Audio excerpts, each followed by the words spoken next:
9 তারিখ বৃহস্পতিবার সকাল 4:30টার সময় আমি আমার ভাই একটা বেঙ্গালোর যাই, তো তারা লইয়া গেছি আমি ধর্মনগর থেকে আমি আইসি।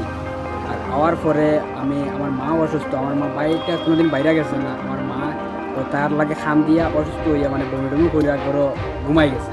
আমার ঘর আর আমার মার ঘর আলাদা আলাদা, কোনো পার্টিশন আছে, কোনো মানে যাওয়ার রাস্তা নাই, এটা আলাদা আলাদা।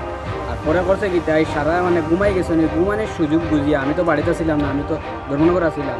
আর সকাল 6টার সময় ওই আমার বাড়ির নিচ থেকে গিয়া তাই টাকা আসলো ধরো 1,10,000 টাকা, আর 1,10,000 টাকা লইয়া আর আমার ছোটো বাচ্চা একটা ওটারে লইয়া যে ওই জমিন দিকে গিয়া বাগিছে। ওইটা পরে আমি সিসি ক্যামেরাত আইছি, আমি বাড়িতে আইসি, আইয়া যখন পাইছি না তখন সিসি ক্যামেরাতে আমি চেক করছি, সিসি ক্যামেরা চেক করিয়া যাচ্ছি তাই বাগিছে। আমার বাড়ি থেকে আরও 500 মিটার দূর একটা বরফ ফ্যাক্টরি আছে, বরফ ফ্যাক্টরি ওইখানে গেছি, গিয়া ওইখানে সিসি ক্যামেরা চেক করছি, দেখছি ওইখানে ওইদিকে যার পিছন দিকে চাইয়া খালি সামনের দিকে রয়েছে আর কি। তারপরে আমি তার মার বাড়ি গেছি, তার মার বাড়ি গিয়া জিনিসটা জানাইছি, সকাল সকাল গেছি, তারা মায়ে কইছেন পাইছই না। তারপরে আমরা তারা মার বাড়িতে থাকি ধরো 500-700 মিটার দূরে আইয়া মানুষের জিগেছি, মানুষের জিগানোর পরে তারা কইছে মাত্র 2 মিনিট হয়েছে তারা গেছে। তারপরেও তারা মা অস্বীকার, তারা গেছে না। কিন্তু এখন মানে আমার বাচ্চাটারে আর ওই আমার স্ত্রীরে যে পাইব তারা 5,000 টাকা আমি পুরস্কার দিব, মানে যে পাইব আমার ফোন নম্বরটা আমি দিয়া দিব।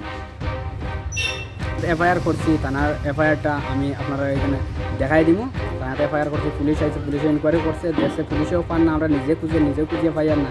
আর তারাও কইটা তারা খুঁজে, আমরা এরকম লাগের মানে তারা জিনিসটা মাইটারে হরাই লিছে। তখন তো তারা একলা মাইয়া না, তো আমার লগে আর একটা মাইয়া আছে, আমার নিজের মাইয়া তো আর একটা আছে।